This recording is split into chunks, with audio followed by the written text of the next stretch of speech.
You're listening to an Airwave Media Podcast. What's something you learned in history class that you feel like wasn't the whole truth? Better yet, what's something you didn't learn at all that was omitted completely? That's what I like to call redacted history. My name is Andre White, the host of the Redacted History Podcast, the place where history's forgotten events, heroes, and villains get their story told, one episode at a time. The Redacted History Podcast. Real history never dies. Stream the Redacted History Podcast on Apple Podcasts, Spotify, or wherever else you get your podcasts.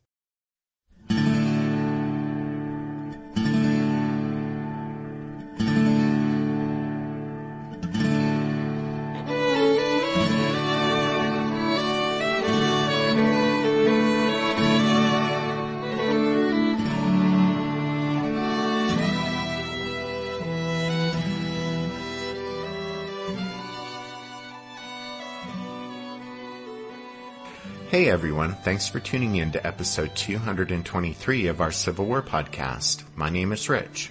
And I'm Tracy. Hello y'all, welcome to the podcast. With the last episode, we started to set the stage for the Battle of Prairie Grove. And with this show, we're going to pick up right where we left off, which was with Union Brigadier General James Blunt about to take his Kansas division and march south to Cane Hill, where he intended to fall upon foraging Confederate cavalry led by Brigadier General James Marmaduke. The commander of the Federals' Army of the Frontier, John Schofield, was sidelined by illness, so Blunt dispatched a courier to the telegraph station at Elkhorn Tavern, north of Fayetteville, with an urgent message for Major General Samuel Curtis, who, from his headquarters in St. Louis, was in charge of all Union forces in the Trans-Mississippi. As y'all no doubt recall, Elkhorn Tavern was the site of the Battle of Pea Ridge. Yep, and the telegraph line coming down from Missouri only went that far, and not all the way to Fayetteville. At any rate, Blunt informed Curtis of his decision to launch an attack, saying, "I shall move on Marmaduke tomorrow morning, leaving my transportation at this point with a small guard. Shall strike him the next morning unless he runs. Hope to destroy him before he can be reinforced by Hindman." Curtis immediately wired Brigadier General Francis Herron to notify him that Blunt was about to attack the rebels at Cane Hill. Remember, Herron was in command of the two so-called Missouri divisions of the Army of the Frontier, which were resting and refitting at Springfield. Exactly. Well, anyway, Herron replied that he'd hold his divisions ready to return to Arkansas at a moment's notice to support Blunt and the Kansas division. This rapid exchange of messages among the Union commanders in Arkansas and Missouri is a good example of the critical importance of the telegraph line that linked Elkhorn Tavern, Springfield, and St. Louis. It's a small but revealing demonstration of the impact of industrial technology on traditional methods of warfare. And we've seen this before on the podcast, probably most notably with the Army's use of railroads, and then also the construction of ironclads. In the Trans-Mississippi, however, while technology could speed the exchange of messages, it was logistics which was the most important factor that dictated the pace and scale of operations.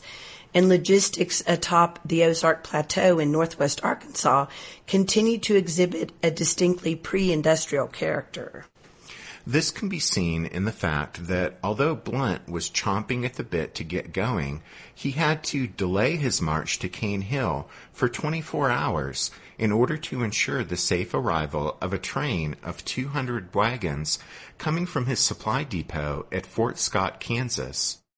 Much to everyone's relief, the immense commissary train, 2 miles in length, rumbled into the Union camp at Flint Creek at sunset on November 26, 1862. The next morning, 5,000 Federal soldiers and 30 guns left Flint Creek and headed south on the line road. The 4 regiments of infantry and 6 regiments of cavalry were followed by a string of ambulances filled with ammunition. That may sound odd, but Blunt wanted to travel light and fast, and he figured the ambulances could carry ammunition to the fight and then carry the wounded after it. Anyway, because success in catching Marmaduke depended on speed and surprise, each Federal soldier carried only a blanket, 3 days' rations, and 40 rounds of ammunition. After starting out, Blunt's column made good time across the rolling landscape, covering 15 miles to a place called Cincinnati, where, rather than following the usual route to Cane Hill, Blunt turned east on a lesser-used road. After another 5 miles, the Federals halted for the night.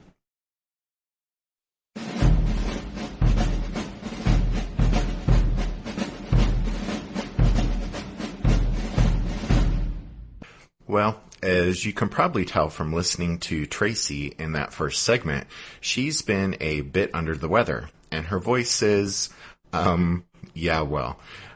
The good news is that she feels better than her voice sounds, but still, it looks like I'll be doing the rest of this show solo. Yes, I can hear those groans of disappointment. You'll just have to deal with it. All right, here we go. So, on the crisp, clear autumn morning of Friday, November 28th, the Federals rolled out of their blankets and formed ranks with as little noise as possible. Sergeant Sherman Bodwell of the 11th Kansas Infantry noted in his diary, "Marched at 6 without drum or bugle." And so, moving with as much stealth and swiftness as a 19th century army could manage, Blunt's troops quickly reached a place called Ray's Mill and turned south on a, quote, obscure and unfrequented track called Ridge Road. A short time later, the Federals encountered the ridge that gives the road its name, but which was actually the northern extension of Cane Hill. Progress slowed to a crawl as men and animals struggled up the steep incline. Now, Cane Hill, despite its name, isn't actually a hill at all, but a broad, rolling plateau bordered by steep bluffs to the east and north. And by the time of the Civil War, the plateau was carpeted with fields of wheat and corn. The only settlements of note were Boonesboro and Newburgh, which are known today as Cane Hill and Clyde. Both villages were located in the valley of Jordan Creek. Marmaduke's headquarters were located at Kidd's Mill, midway between Boonesboro and Newburgh. Late the previous afternoon, that is November 27th, a courier galloped up with alarming news. A few hours earlier, a Confederate cavalry patrol had spotted a sizable column of Union infantry, horsemen, and artillery passing through Cincinnati. Well, John Marmaduke had been in command of Hindman's cavalry division for a little more than a month, and he was anxious to prove himself in battle.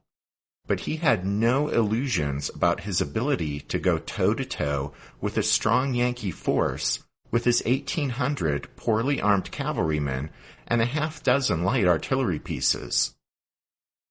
Moreover, he never lost sight of the fact that his expedition to Cane Hill was logistical in nature, and his primary responsibility was the safety of the food and forage he had gathered. Around midnight, therefore, Marmaduke concluded that the only sensible course of action was to withdraw back to the south side of the Boston Mountains. While the heavily laden commissary wagons rumbled off south on Cove Creek Road, Marmaduke met with his officers to plan a delaying action. He placed his largest brigade, Colonel Joseph Shelby's 1,200 Missourians, on the Cincinnati Road, immediately northwest of Boonesboro. Shelby's right flank was anchored in the village cemetery, which occupied a steep bluff overlooking the Jordan Creek Valley. His left flank was located on rising ground about a half-mile to the west. Artillery support was provided by Captain James Bledsoe's battery of 2 antique 6-pound smoothbores that had seen service in the Mexican War.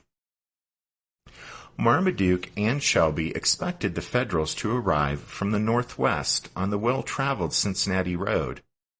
neither rebel officer demonstrated much concern about the Fayetteville Road, which approaches Boonesboro from the northeast and runs through the Jordan Valley just below the cemetery. They left that road unguarded except for a few pickets.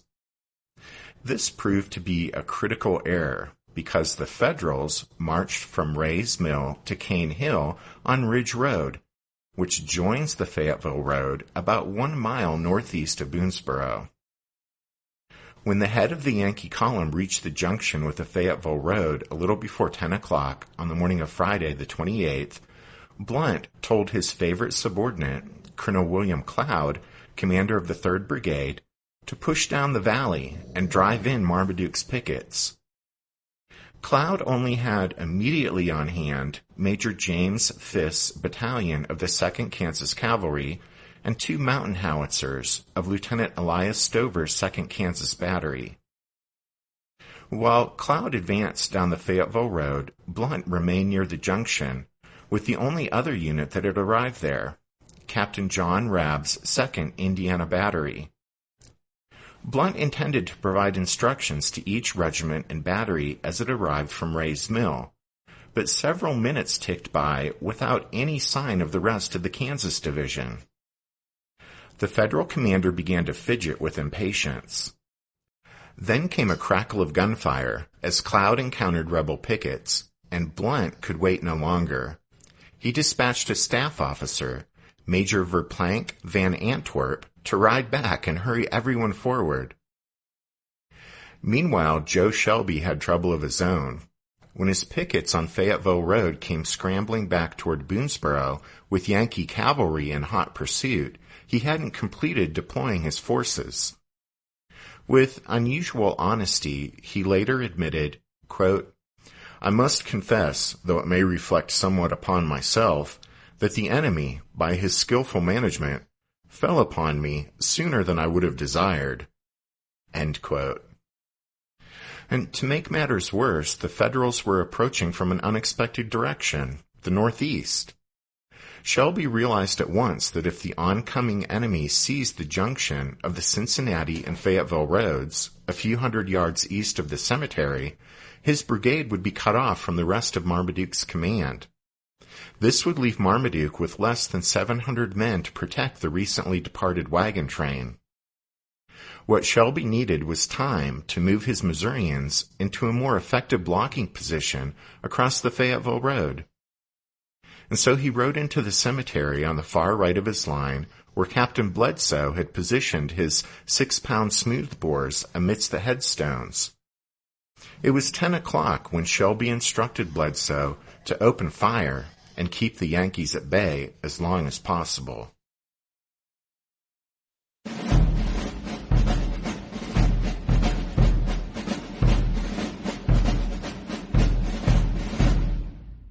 From his position 400 yards north of the cemetery, Cloud saw the muzzle flash from a rebel cannon and then ducked as a shell exploded overhead.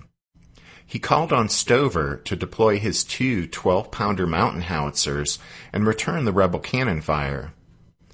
Meanwhile, at the first crash of artillery fire, Blunt sent Rabb's 2nd Indiana Battery into the fray.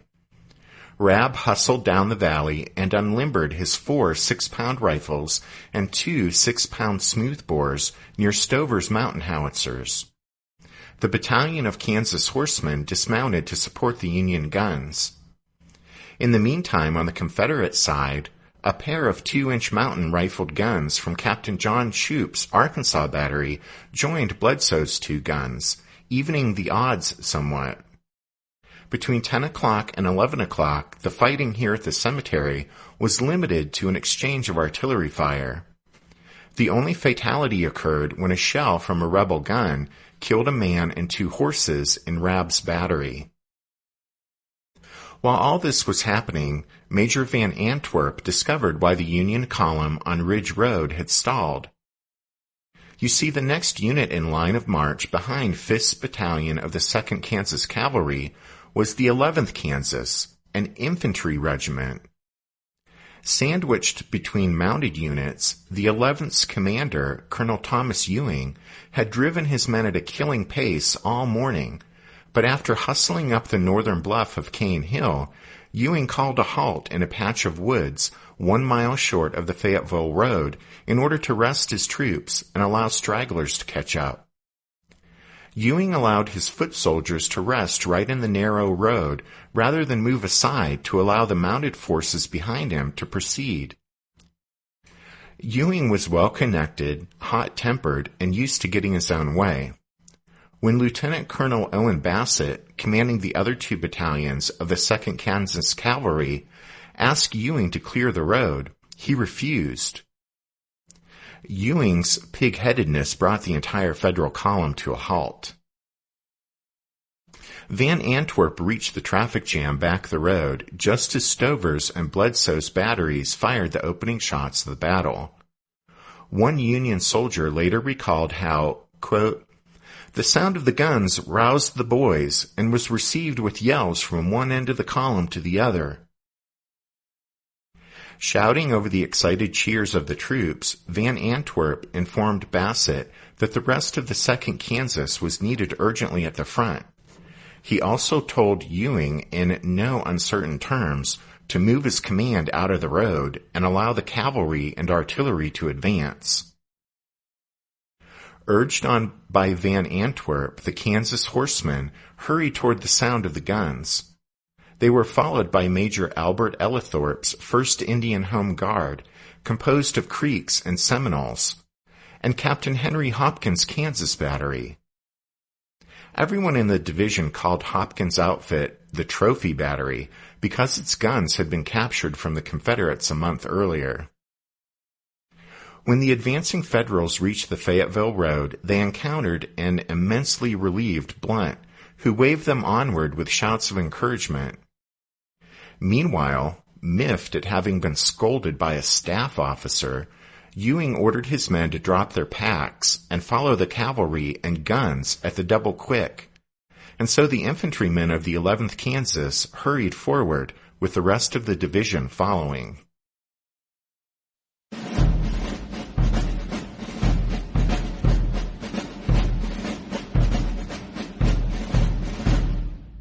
Each commander missed an opportunity to land a telling blow during the opening phase of the battle. Had Blunt managed things better, he could have charged into Boonesboro with several regiments of Union cavalry and driven a wedge between Shelby's brigade and the rest of Marmaduke's command. On the other side of the field, Marmaduke could have attacked and overrun the Federal guns on Fayetteville Road any time during the first hour of the engagement, had he realized Shelby's right flank was threatened during that time by only a relative handful of Yankees. But the brief window of opportunity passed while the opposing commanders struggled to get a handle on the situation. Marmaduke joined Shelby during the hour-long artillery duel and then watched the rapid buildup of Union forces in the Jordan Valley.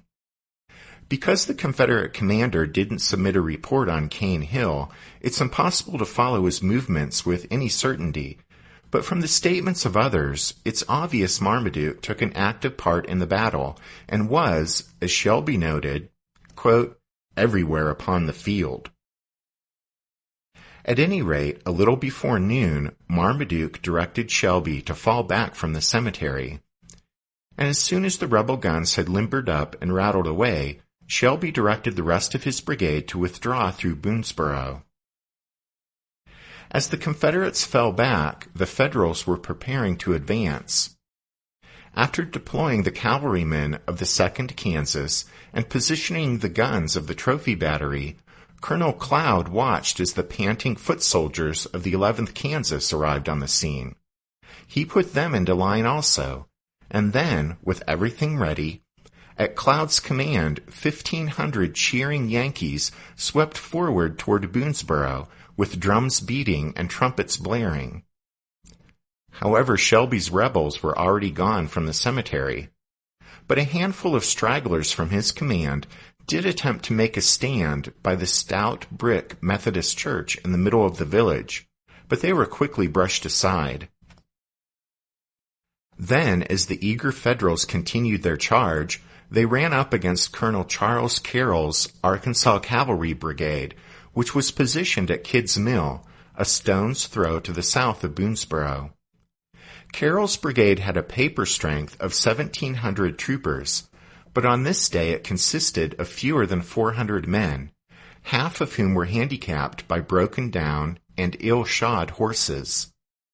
A section of 2 mountain howitzers from Shoup's Arkansas battery supported Carroll's line. When the rebel gunners opened fire, Cloud responded by ordering the trophy battery into action. A stream of shells from their 3 6-pound smoothbores and 1 12-pounder howitzer pummeled the Confederate guns and forced them to retreat.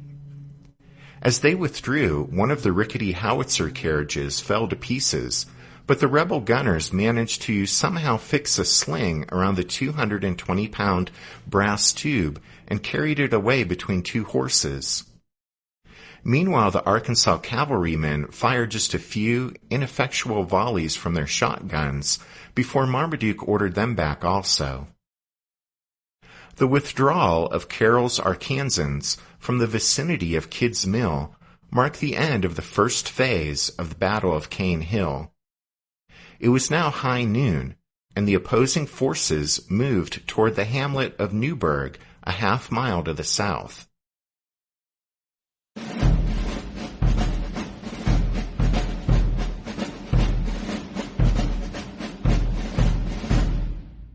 Did archaeologists discover Noah's Ark? Is the rapture coming as soon as the Euphrates River dries up? Does the Bible condemn abortion? Don't you wish you had a trustworthy academic resource to help make sense of all of this?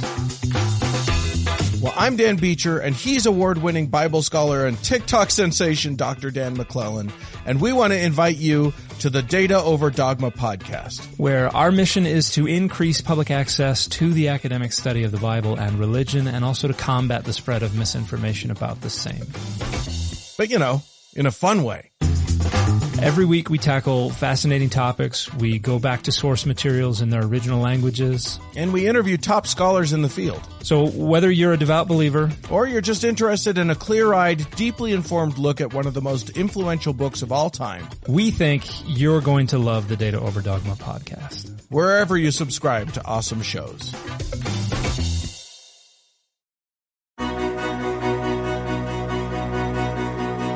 History never says goodbye. It just says, see you later. Edward Galeano was right when he said that. Events keep happening over and over again in some form. And that's the reason I produce the podcast, My History Can Beat Up Your Politics. What is it? We take stories of history and apply them to the events of today to help you, perhaps, understand them better. We are also part of Airwave Media Network. I've been doing the program since 2006. That's a long time, and the show has a long name. My History Can Beat Up Your Politics. Find me wherever you get podcasts.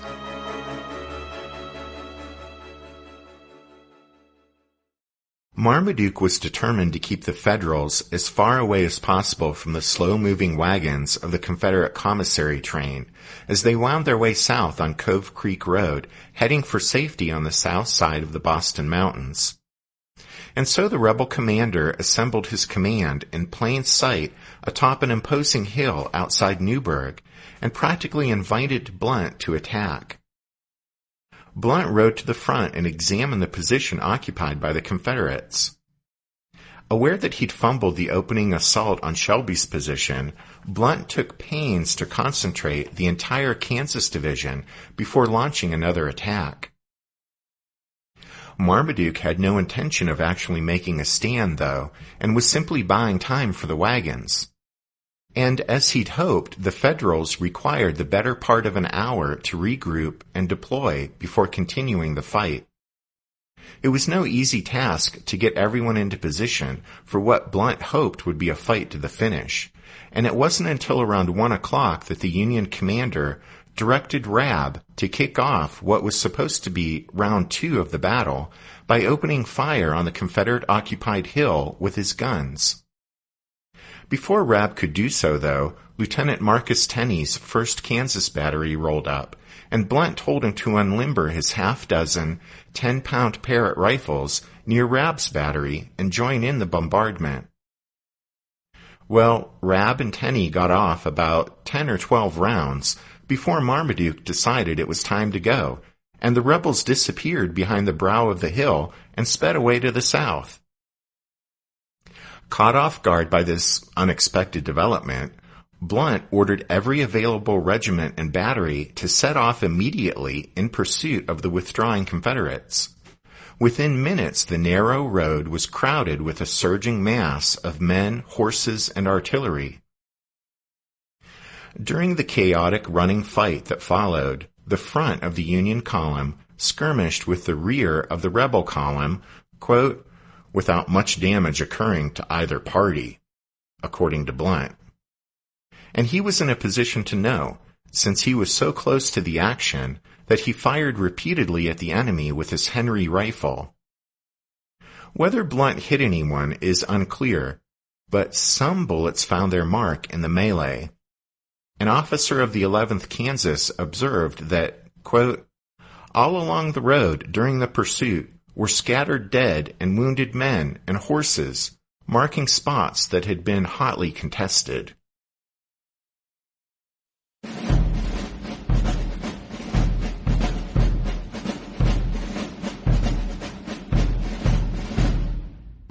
A mile south of Newburgh, the road descends into the valley of Fly Creek and turns sharply east.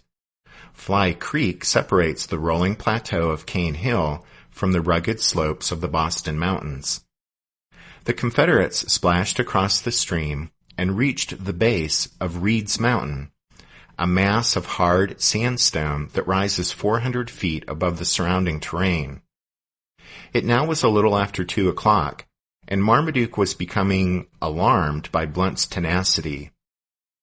Unless Marmaduke checked the Federal pursuit, and did so soon, the rapidly withdrawing rebels would inevitably run up the back of their slowly moving wagon train, which, needless to say, would be a disaster. And so the Confederate commander decided to make a stand on Reed's Mountain. At first, he formed a line along the base of the mountain, but then thought better of it and moved his men to a more defensible position on a densely forested bench about 1/3 of the way to the top. The main rebel line straddled the road, with a shorter second line across the road near the crest. Anxious soldiers from Arkansas and Missouri gripped their weapons and waited for the Yankees to come within range. The second phase of the Battle of Cane Hill was about to begin. The helter-skelter pursuit from Newburgh left the Kansas division strung out and disorganized. The first Federals to arrive in front of Reed's Mountain were Blunt, Cloud, Bassett's battalion of the 2nd Kansas Cavalry, and Colonel William Phillips' 3rd Indian Home Guard, a total of less than 1,000 men. A quick survey of the daunting terrain and brushy woods convinced Blunt that, as he later said, quote, the mountain could be taken in no other way except by storm. And so Blunt directed Cloud to form a line of battle and attack at once.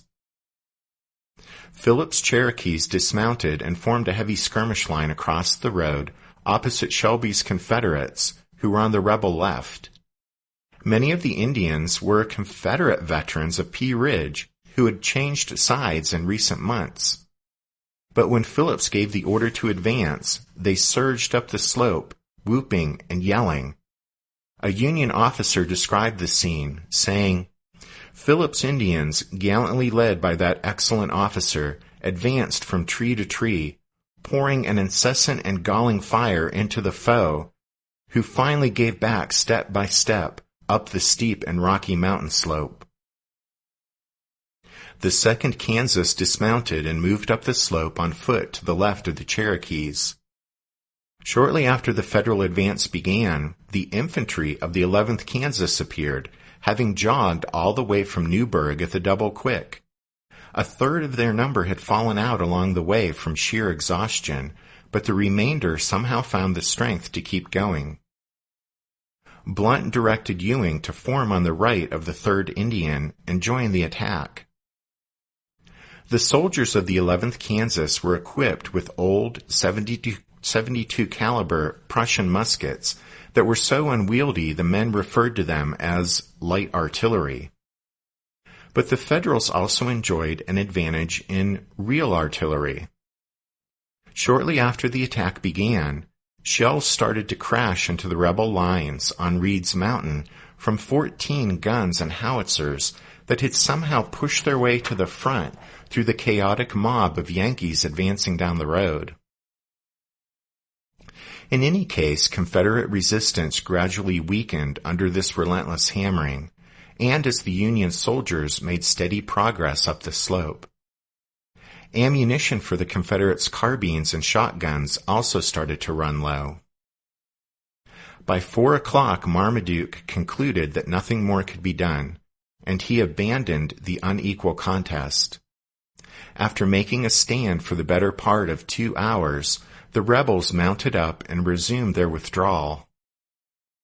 Minutes later, a ragged line of Cherokees and Kansans reached the crest of Reed's Mountain and waved the stars and stripes for the benefit of their comrades in the valley below.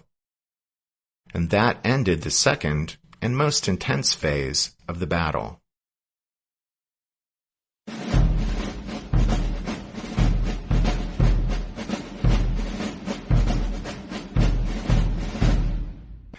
Blunt reached the top of Reed's Mountain, determined to keep after the withdrawing Confederates, but he discovered that the troopers of the 3rd Indian and 2nd Kansas Cavalry had left their horses below, and the exhausted infantrymen of the 11th Kansas could barely put one foot in front of the other.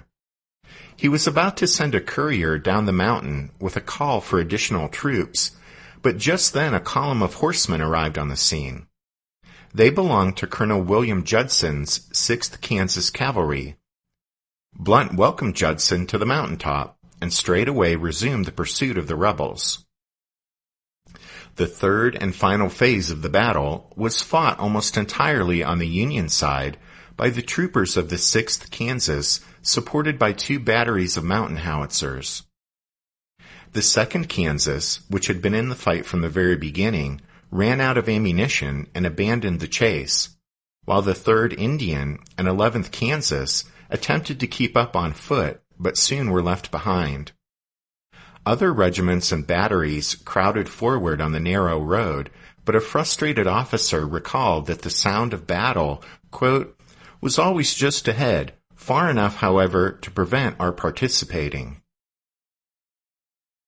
James Blunt was in his element. He seemed not to notice or not to care that he was now pursuing Marmaduke with little more than a single regiment. An officer in the 6th Kansas said, "All this time, Blunt was at the very head of our column, urging the men on, directing their movements, and occasionally taking a crack himself." It was now far into the afternoon on a late November day, and daylight was fading fast. The east slope of Reed's Mountain was already in deep shadow. The Confederates only had to hold off the Federals for another hour, and darkness would end the fighting. Marmaduke directed his subordinates to delay the oncoming Yankees by deploying successive lines of horsemen across the road, with orders to fire a few rounds and then retire behind the next line. Colonel Emmett McDonald reported that, quote, "In this way, we fought them over the mountains, fighting at one point, falling back, forming, and fighting again." Each of these half-dozen or so skirmishes along the road lasted only a few minutes, but they succeeded in slowing, if not stopping, the Federals. Shortly before 5 o'clock, Blunt paused to assess the situation. Just ahead, Cove Creek Road descended into a narrow valley that winds through the Boston Mountains. Blunt later explained how, quote, "It was now near sundown, and darkness must soon put an end to the pursuit. Down the valley in front of us, the ground appeared adapted to the use of cavalry to good advantage, and I determined to make an effort to capture their artillery, of which they had 6 pieces. And so Blunt and Judson galloped after the Confederates at the head of a single battalion of the 6th Kansas Cavalry, a force of perhaps 250 men, led by Lieutenant Colonel Lewis Jewell. The Kansans quickly closed the distance and in moments had collided with the rebel rear guard, commanded by Colonel Carroll. Blunt was in the thick of the action. He reportedly shot an enemy horseman with his pistol at point-blank range. The mass of slashing and shooting Union and Confederate cavalry swept south through the gathering darkness. Blunt appeared to be on the verge of capturing not only the rebel artillery, but also a good portion of the rear guard as well. Carroll was effectively on his own, since Marmaduke and Shelby had ridden on ahead in the mistaken belief that the fight was essentially over. But Carroll realized that the Federals were, quote, pushing the rear with great energy, end quote, and had to be stopped. Ahead, the narrow valley broadened into a cove, or hollow, and there Carroll placed an Arkansas cavalry regiment and part of a Missouri regiment, about 400 men in all, up on a brush-covered bench overlooking the east side of the road, and he told them to fire into the flank of the Yankees. He then deployed 85 men from another Arkansas regiment across the road, a short distance to the south, where the cove ends and the narrow valley resumes. In the deepening twilight, the hard-pressed Confederate rear guard and the vanguard of the pursuing Federal column entered the cove. When the enemy passed in front of the bench, the concealed rebels blasted them with a volley that filled the road with a tangle of fallen men and horses. At least 6 Yankees went down, including Lieutenant Colonel Jewell, who suffered a nasty wound to his hip. A trooper at Blunt's side was hit, and a buckshot passed through the crown of his hat, but the Federal commander escaped injury. The psychological impact of the unexpected ambush was terrific, though. Blunt acknowledged that the Confederates, quote, opened upon us a most destructive fire, which for the moment caused my men to recoil and give back, in spite of my own efforts and those of other officers to rally them. And indeed, stunned Union cavalrymen broke off the pursuit and fell back to the north end of the cove, about 300 yards from the ambush site. With the Federals in temporary disarray, Carroll acted swiftly to get his men to safety. While all of this was taking place, Cloud arrived on the scene with assorted fragments of the Kansas Division, which had been rushing pell-mell down the road, including, incredibly, some infantrymen from the 11th Kansas, who must have had the endurance of marathon runners. Well, anyhow, as Blunt was trying to get things situated so he could continue the pursuit, a rebel, one of Carroll's staff officers, appeared waving a white flag. He proposed that both sides remove their wounded before resuming hostilities. Blunt reluctantly agreed, even though he suspected that the real purpose of the truce was to use up the last minutes of daylight. And he was right. By the time the wounded were recovered, it was 6 o'clock, the Confederates were gone, and darkness covered the landscape. The Battle of Cane Hill was over.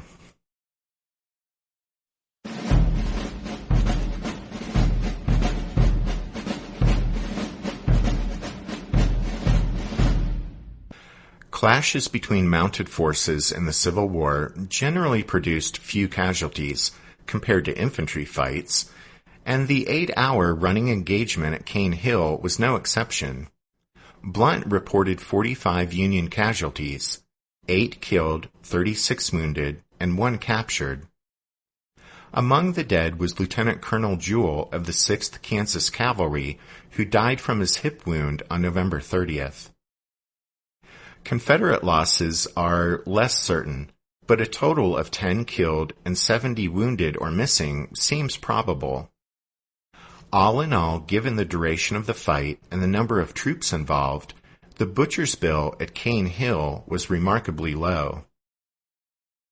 As day turned to night on November 28th, the weary Confederates continued plodding down Cove Creek Road and bivouacked on the south side of the Boston Mountains. An anxious Marmaduke sent off a message to Hindman informing him of the day's events. When the sun rose the next morning with, thankfully, no sign of Federal activity, Marmaduke was nevertheless still smarting at having been run out of Cane Hill in such an unceremonious fashion. But in reality, he and his subordinates had performed well in a fluid and dangerous situation, and thereby saved the all-important commissary train from capture or destruction. From the Confederate perspective, then, Cane Hill was a setback, not a defeat. The Federals naturally saw things differently.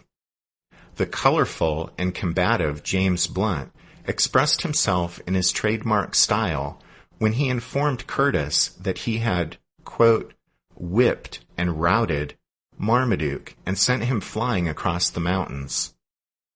He wrote an even more exuberant message to Schofield, saying that he had attacked Marmaduke and, quote, thrashed him out of his boots and breeches and fought him for 10 miles over the Boston Mountains in his retreat until night closed the conflict. Significantly, rather than return north to Flint Creek, Blunt decided to make Cane Hill his new base of operations. 2 brigades settled into camps at Boonesboro and Newburgh, while the other brigade marched back to Ray's Mill to establish a secure depot for the division's trains. Blunt believed, erroneously, that rather than just breaking up an enemy foraging expedition, he had actually single-handedly nipped a new Confederate offensive in the bud. And so he mistakenly advised Curtis that, quote, it is evident they intended making a desperate effort to force their way north, end quote. The ease of his victory in quashing this supposed rebel effort to again strike up into Missouri convinced Blunt that Hindman's army was an empty shell, and with the approach of bad weather, there was little to fear from the Confederates in the immediate future. He concluded that, quote, the enemy are badly whipped and will probably not venture north of the Boston Mountains again this winter. But in that assessment and prediction, Blunt was wrong as wrong can be, since the rebels were still full of fight, and they would, in fact, waste little time in coming north of the mountains again. That's because Blunt's lunge from Flint Creek to Cane Hill had carried him that much closer to Hindman.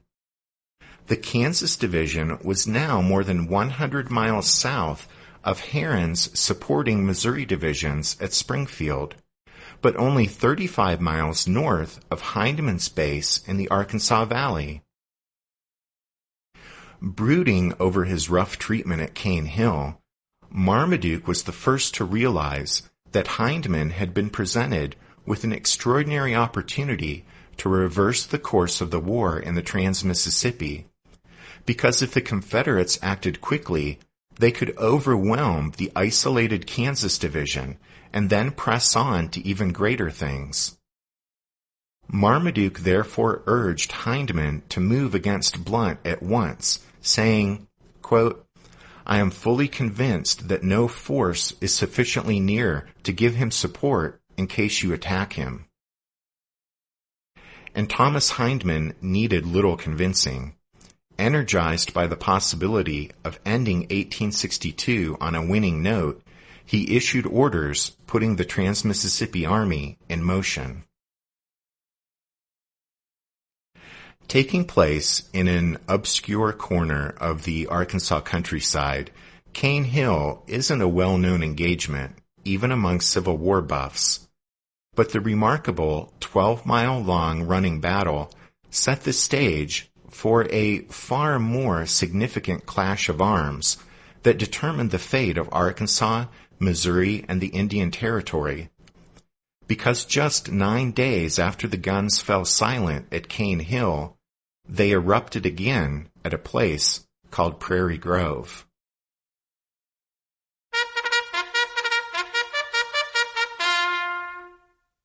That means it's time for this episode's book recommendation.